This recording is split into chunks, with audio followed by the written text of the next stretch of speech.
En cuanto a las examinaciones visuales o las examinaciones de visión, para nosotros es bien importante como técnicos que podamos realizar nuestras examinaciones al menos cada año para poder asegurar que ya sea de forma corregida o natural, tener nosotros la agudeza visual cercana, ¿sale? En cuando menos un ojo menciona aquí, porque también bueno, hay personas que pudieran gozar de diferente salud en cada uno de sus ojos, por eso es que tal vez se menciona así, pero algo que no debemos de dejar pasar es la discriminación cromática. Si bien es cierto, el examen de agudeza visual tiene que ser cada año para todas las personas que estamos calificadas y certificadas, también es importante que se haga el proceso de discriminación cromática o de diferenciación de color, cuando menos cada 5 años, en intervalos no mayores de 5 años, o bueno, eso se menciona cada 5 años. Esto porque podríamos desarrollar, o para verificar que no se ha desarrollado ningún tipo de daltonismo. ¿Por qué la importancia? Bueno, pues es porque en algunos métodos se requiere que nosotros podamos distinguir los colores. Los seres humanos tenemos una visión tricromática conformada por células, bueno, los ojos en la retina tienen en la parte posterior una zona llamada retina, y en esa retina nosotros tenemos dentro de la fobia centralis, que es la que tiene una concentración mayor de células que nos ayudan a captar los colores o a captar la luz, tenemos conos y bastones. Estas son células especializadas que nos ayudan a captar diferentes colores. Nosotros tenemos la visión tricromática ya que tenemos tres conos diferentes que son azules, rojos y verdes. Cuando llegamos a tener deficiencia del cono rojo, por ejemplo, que es quizá la condición que cuando menos en América prevalece más para las personas que son daltónicas, pudieran tener alguna distorsión en la percepción del color rojo, percibiéndolo como un color diferente, quizá marrón, un poco más naranja o incluso a veces sin siquiera percibirlo, verlo como a veces como un color blanquecino. Y esto en palabras de personas que he conocido con esa condición. Además de las examinaciones visuales y de las examinaciones de grado que acabamos de mencionar en el video anterior, también tenemos un número de preguntas mínimas necesarias por cada método y técnica según aplique, también considerando el nivel. Aquí, tomando como ejemplo emisión acústica, nos piden cuando menos 40 preguntas para nivel 1, 20 preguntas para nivel no, para el general, 40 preguntas para nivel 1, 40 preguntas para nivel 2. Para el examen específico son 20 preguntas para nivel 1, 20 preguntas para nivel 2. Nosotros tenemos que consultar como empleadores cuáles son los requisitos mínimos de preguntas en los cuestionarios dentro de los métodos que nosotros necesitemos, que estén listados en esta tabla. ¿Puede ser más? Sí, pero no menos que esto. Aquí continuamos con esta tabla para los métodos que hacen falta.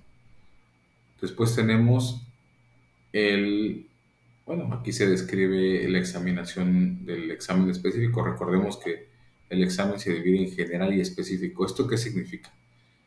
¿O qué comprende cada una de estos exámenes? Los exámenes generales son exámenes pensados para poder verificar el conocimiento general de la teoría y de los principios físicos del método que se trate. Si estamos hablando de ultrasonido, vamos a hablar de las leyes de Snell, vamos a hablar de cómo se comporta el ultrasonido, cuáles son los conceptos básicos, qué es la impedancia acústica, qué es cómo se comporta el haz, vamos a verificar cuáles son los tipos de onda, en qué medios se pueden propagar y otras series de cosas. Si nosotros vamos al método de prueba de fuga, podemos revisar temas como las leyes de los gases, ecuaciones de estado, presión atmosférica, manométrica, presión absoluta, también la sensibilidad en las pruebas, algunas definiciones básicas como qué es una fuga, qué es una pérdida, qué es, qué es una trayectoria de fuga, qué es la sensibilidad de una prueba de fuga, cosas por el estilo. Si pasamos a otro método como líquidos penetrantes, puede ser qué es la capilaridad, ¿no? Estos conceptos físicos o físico-químicos de capilaridad, adhesión, cohesión, tensión superficial, entre otras cosas. En el examen específico vemos procesos, vemos procedimientos, vemos normatividad, criterios de aceptación, procesos de calibración, etcétera. Cosas más específicas, valga la expresión. Cosas que atienden mucho más a documentos técnicos y que nosotros como inspectores o técnicos en ensayos necesitamos saber. El examen práctico es aquí donde se pone todavía mucho mejor, porque no solo un técnico que se certifica no solamente debe de tener la consideración de saberlo, sino también de poder aplicarlo. El, como llaman en este documento, el hands-on, el poner manos a la obra, es importante para poder calificarnos y certificarnos, demostrar que tenemos la habilidad mínima para poder aplicar ese ensayo.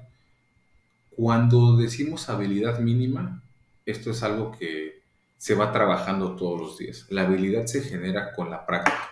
Si nosotros no practicamos, nosotros no vamos a... o pudiera ser que nuestro avance sea menor. Hay personas que cuando al momento en el que se capacitan, pudieran no tener mucha experiencia. Y pudiera ser que la parte práctica la pasen, cumplan con el requisito mínimo necesario para poder calificarse, pero por eso está el freno o el candado del proceso de certificación, donde nosotros tenemos que cumplir no solamente con esa, con esa conciencia de cómo se hace el método, sino también con el tiempo de experiencia, las horas suficientes para poder desempeñarnos en el método. Por eso es muy importante este apartado de la práctica. Después tenemos, entre otras cosas, bueno, viene aquí las examinaciones para nivel 3 que se pueden suministrar o podremos acudir a SNT para la calificación o la certificación en este nivel. O también tener algo que se llama nivel 3 de empresa, ¿no? Algunos lo llaman así.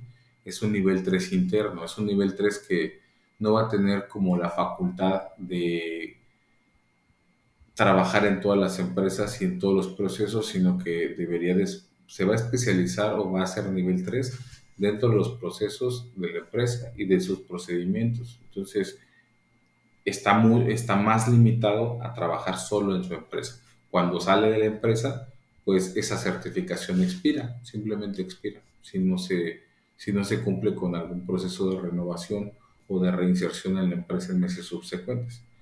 Después tenemos en el punto 9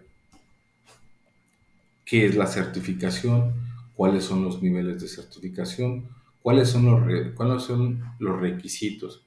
Aquí se menciona que la certificación o el personal que se va a certificar en cualquiera de los niveles es responsabilidad del empleador y la certificación del personal en pruebas no instructivas debería estar basada en la demostración satisfactoria de la calificación de acuerdo a los puntos 6, 7 y 8 que acabamos de mencionar. También cuáles son los requisitos para documentar dicha certificación. Adicionalmente, nos mencionan el proceso de evaluación. Dice aquí, evaluación del desempeño del técnico. El personal puede ser reexaminado cada que el empleador lo decida, básicamente. Incluso,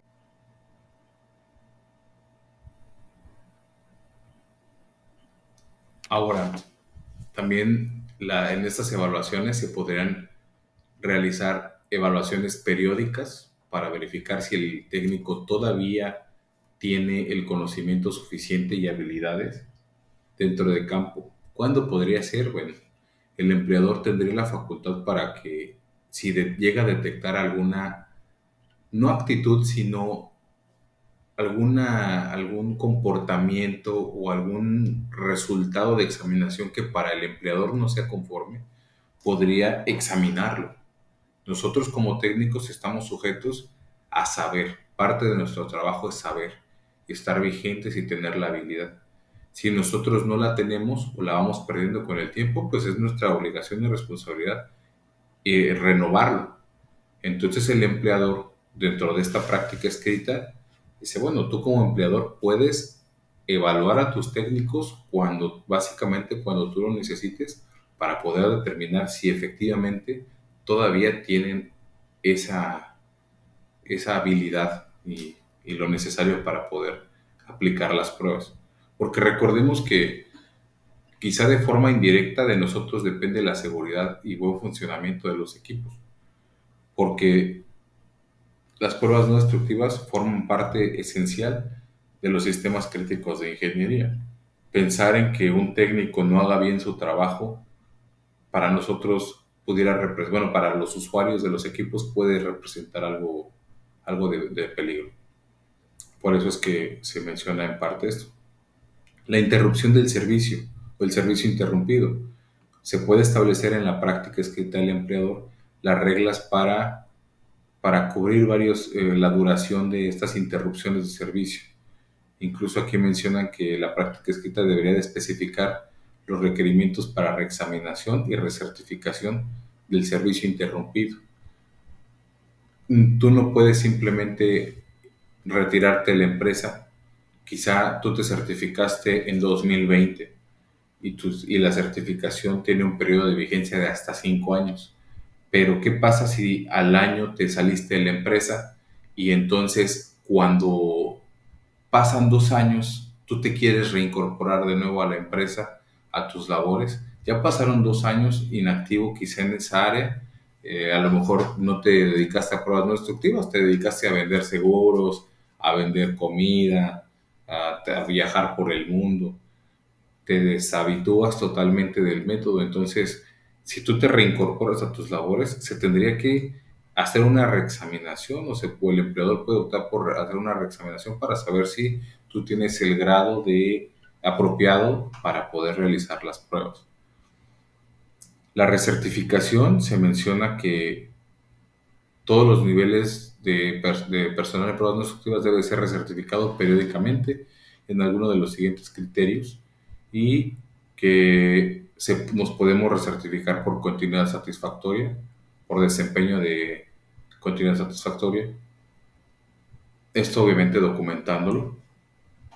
También las examinaciones en aquellas porciones de examinación que se listan en la sección 8, el empleador podría optar por simplemente establecer cuáles son esas porciones de examinación que el técnico requiere cada periodo. O también se menciona el intervalo de recertificación cada 5 años desde la fecha en la que se firman estos documentos. La terminación, bueno, cuando no se renuevan estas certificaciones, simplemente se da por terminado. Cuando se termina la relación laboral con el empleador, también se termina la certificación. Cuando pasamos más de 6 meses sin trabajar en la empresa, podríamos perder la certificación. O sea, si pasan menos de 6 meses y nosotros regresamos, podríamos reincorporarnos, pero más de eso se establece una terminación de la certificación, del periodo de certificación. Nos podemos reinstalar y todos estos procesos de reinstalación de la certificación se deben de listar en la práctica escrita a conveniencia del empleador bajo estos lineamientos. Y bueno, por último se menciona en el punto 15 algunas publicaciones o documentos de referencia adicionales, como CP105 para los tópicos o los lineamientos para la calificación del personal.